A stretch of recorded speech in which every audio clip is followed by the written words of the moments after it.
Tin, tin, tin, tin. Ok, c'est parti. On va regarder ce que vous avez fait cette semaine. Donc les défis de la semaine. Donc le gros défi de la semaine, c'était de faire un yonkoma avec donc quatre cases. Quatre cases, raconter une histoire et si vous n'aviez pas d'idée, vous pouviez piocher dans la petite histoire qu'on a écrite ensemble. Qui d'ailleurs, il faut que je il faut que je trouve comment finir cette histoire. On va voir ce que ça donne. Alors, on va commencer avec Anne. Donc Anne, elle a choisi de représenter une scène de cette histoire en quatre cases. Très bien. Donc on va voir plusieurs choses. Là, pour le coup, le dessin, c'est moins important que la narration. Ce qu'on veut, c'est être compris. Ce qu'on veut, c'est raconter une histoire et que, voilà, si on le montre à quelqu'un qui ne connaît pas l'histoire, qui n'a pas vu les posts sur la communauté, qui puisse quand même comprendre ce qui se passe, qui puisse comprendre où ça se passe, quand ça se passe, qui est présent, qui fait quoi. Voilà, ça suffit, ça suffit. J'ai mon chat qui miaule. Alors, c'est parti. Donc, il était une fois quelqu'un qui accueille les gens. On voit bien qu'on est dans un magasin, puisqu'on a plein de petits items là. On a quelqu'un derrière le comptoir, très bien. Et deux personnages qui demandent un petit Père Noël. Ok, très bien. Bling bling, un Yeti. On comprend que c'est un Yeti. On comprend que c'est un Yeti. Graou, ok. Ouh là là, tout le monde est terrifié, tout le monde a peur. Là, d'un coup, on a 25 vendeuses derrière le comptoir qui sont là. Ah, c'est horrible. Et, frotte, frotte, frotte, on a une petite souris qui apparaît. Ok. Dans l'ensemble, on comprend ce qui se passe. Pas de problème. Maintenant, au niveau de la cohérence, introduction, on présente le lieu, on présente la scène, on présente un moment de départ. Deuxième moment, arrivée du Yeti. Conséquence de ce moment, on a des personnages qui sont affolés. Très bien. Conclusion, une petite souris sort de la forêt du Yéti. Bon. Là, peut-être que cette conclusion, elle est relativement ouverte. On s'attend à ce qu'il se passe d'autres choses derrière. On n'a pas un nouvel état à la fin de l'histoire où on peut du coup euh, se dire bah, l'histoire est finie. Donc là, peut-être qu'il manque quelque chose dans ta narration. Il manque la conclusion. C'est le souci en fait de piocher dans une histoire qui est un peu plus complexe. Pour la simplifier en quatre cases, il faut vraiment pouvoir choisir les moments clés, les moments indispensables pour arriver à quelque chose de fini, quelque chose d'abouti, quelque chose qui tient la route tout seul. Donc, je dirais que les trois premières cases, ça fonctionne. La dernière, il aurait fallu peut-être que, à la place d'avoir la petite souris, le Yeti s'exprime de manière euh, totalement inattendue, avec un langage soutenu par exemple, ou que, je sais pas moi, il se mette, il se mette à mimer ce dont il a besoin, ou que lui-même ait peur des vendeuses qui sont derrière. Voilà, c'est bien d'introduire une espèce d'élément de twist, de retournement, quelque chose qui est inattendu. C'est ce qui rend l'histoire drôle et intéressante. Ensuite, donc, au niveau de la narration, ça, on peut aller un peu plus loin. Mais au niveau de la façon de raconter, là, tu as triché. Mhm. Tu as triché. Ça, ce sont des cases en plus. Donc, ta BD ne fait pas quatre cases. Elle fait un, 2, 3, 4, 5, 6 cases. Mhm, mhm. Alors, tout simplement, qu'est-ce qu'on peut faire? Plutôt que d'avoir deux moments séparés, ici, puisque une case égale un moment, plutôt que d'avoir deux cases séparées, deux moments séparés, tu peux reculer un petit peu la caméra, montrer le Yeti en entier dans l'encadrement de la porte et le gling-gling qui arrive au même moment. Pareil, ici, tu peux avoir simplement la souris qui sort de la fourrure. C'est simplement ça. Bon, là, pour le coup, je pense que ça aurait été mieux de faire le Yeti qui réagit d'une autre façon, quelque chose de nouveau. Ça, c'est intéressant. Souvent, on veut on veut montrer plus que ce qui est nécessaire. Donc on se dit: «Mais oui, mais on va pas comprendre que le yéti, il arrive». Bien sûr que si.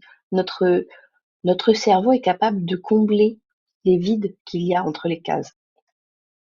Donc ça, il faut pas hésiter, quitte à faire plusieurs petits storyboards pour se dire: «OK, est-ce que ça marche ou pas?»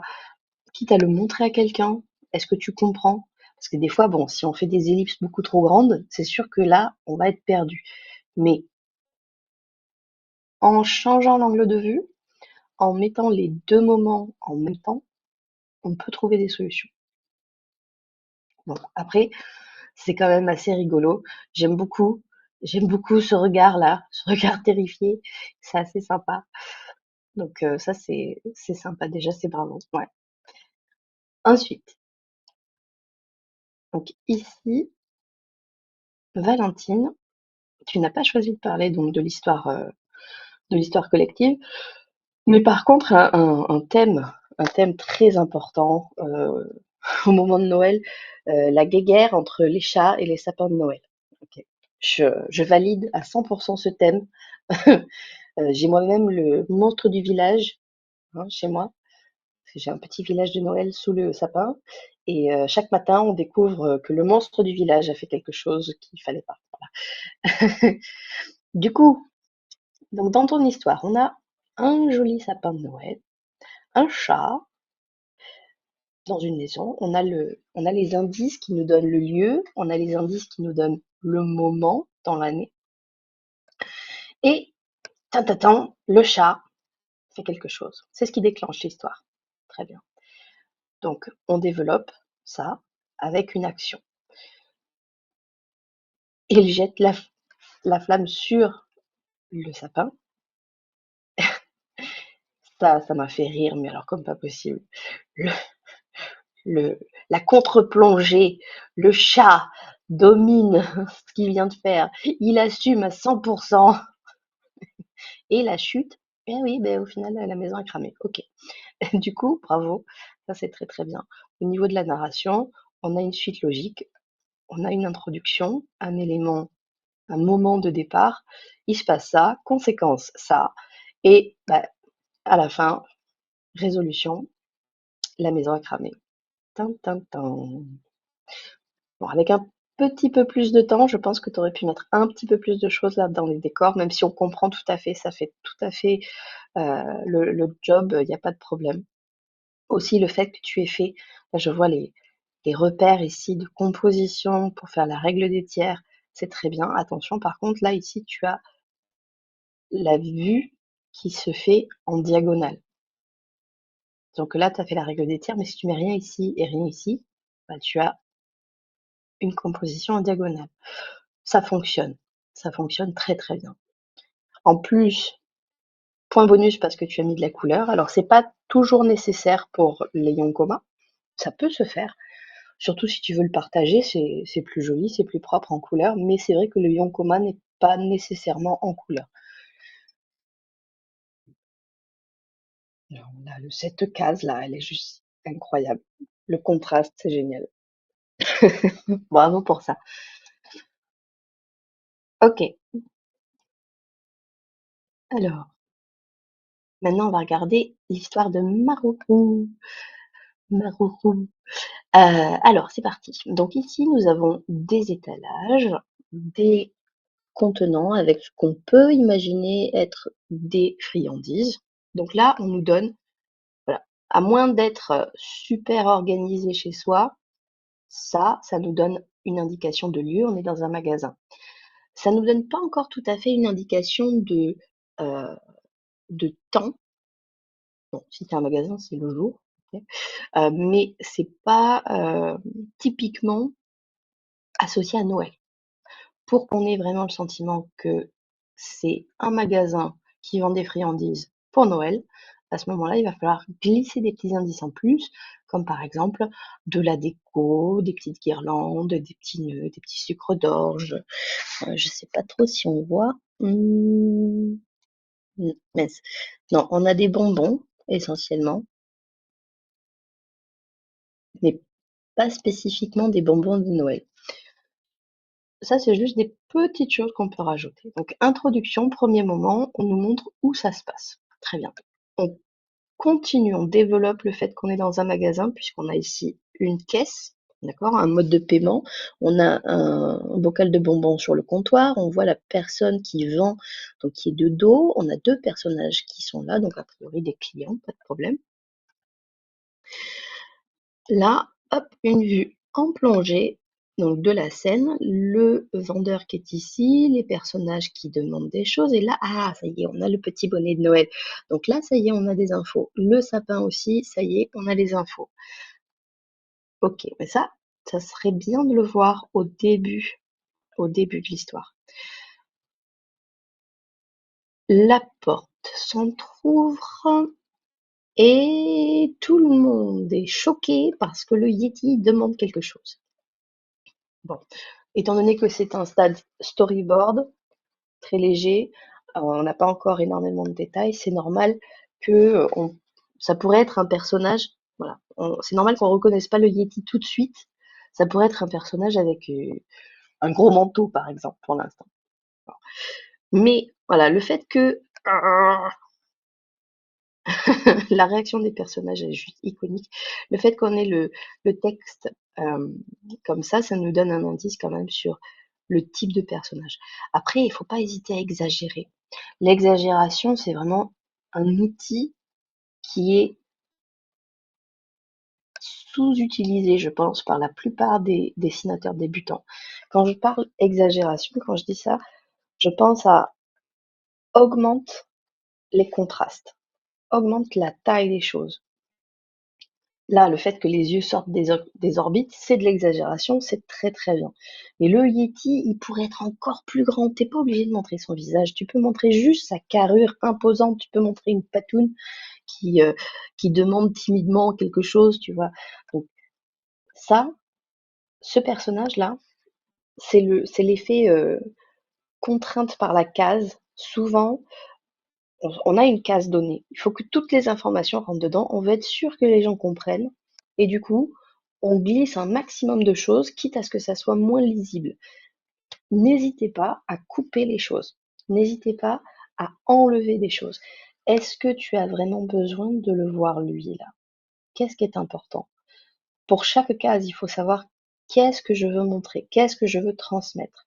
Et il faut mettre l'accent au maximum sur cette chose-là. C'est pour ça que les différents cadrages, donc là, le fait de montrer un zoom sur les bocaux, de montrer les personnages, de voir une vue un petit peu plus éloignée de toute la scène, ça c'est super et ça permet d'avoir une vision d'ensemble. Si je me concentre sur cette case-là, par exemple, qu'est-ce qui est important? Qu'est-ce qu'on veut montrer dans cette case? Est-ce qu'on veut montrer le fait qu'il commande les gâteaux? Est-ce qu'on veut montrer que le personnage, il est déjà un peu stressé? Ça, je suis pas sûre de comprendre pourquoi, parce que bon, a priori, ce sont 2 clients normaux. Ou est-ce que c'est le fait que le Yeti entre dans la boutique?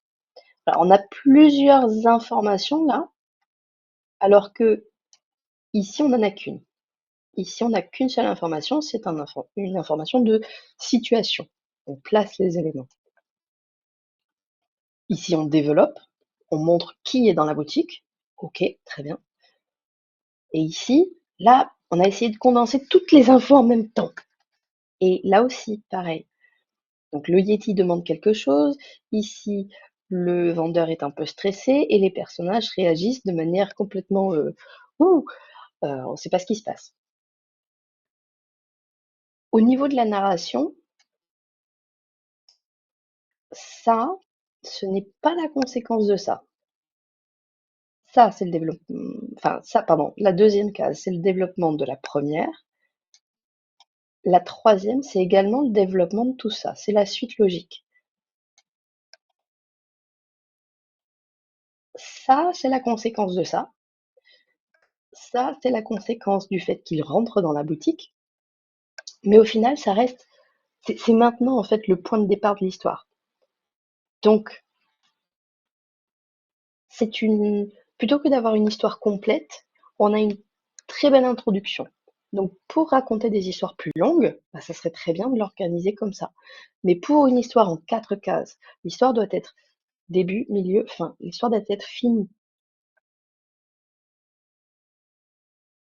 Donc peut-être que là, au niveau de la narration, il faut essayer d'organiser les informations un petit peu plus précisément pour avoir quelque chose de nouveau dans chaque case, pour avoir quelque chose qui soit cohérent et fini à la fin. Ok. Maintenant au niveau, alors là c'est strictement au niveau dessin. Bon, ça c'est très bien. J'aime bien le côté perspective, que ça soit pas strictement de face, ça c'est très bien. Là, attention, si tu dessines ton personnage de dos, c'est un peu dommage parce que non seulement il prend enfin, il prend une bonne partie de ta case, il prend au moins un tiers de ta case et tu le vois pas. Qui est le protagoniste? Est-ce que c'est lui ou est-ce que c'est eux? Eux, ils sont cachés là. Donc, si tu veux, encore une fois, montrer ce qui est important, dans cette case-là, il faudrait que tu aies un des deux personnages qui demande quelque chose, quitte à lui, tu le décales un tout petit peu. Et comme ça, tu vois tout le monde.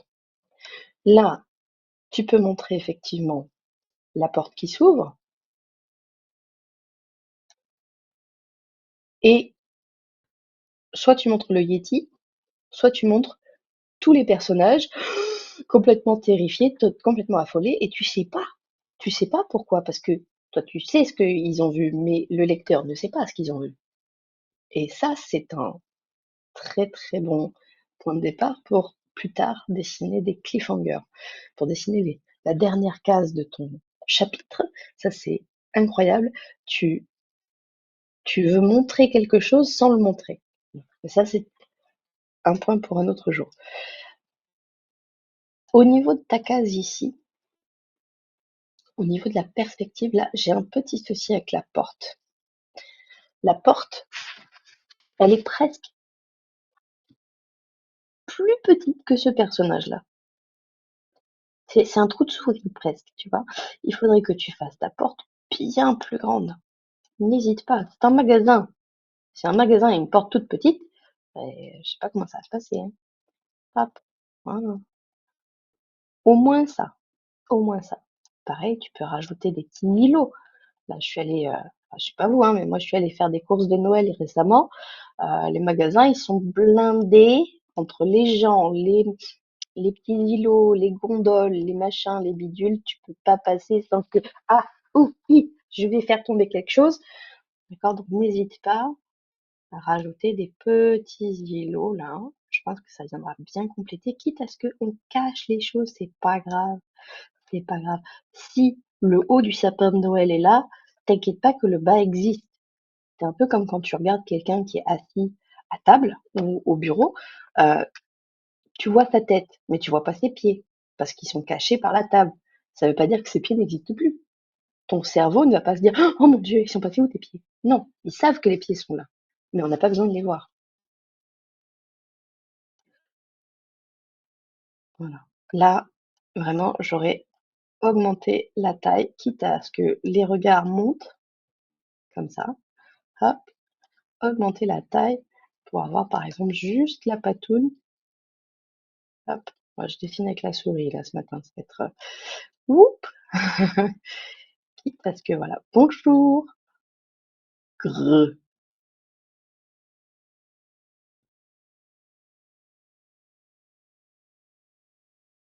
Voilà.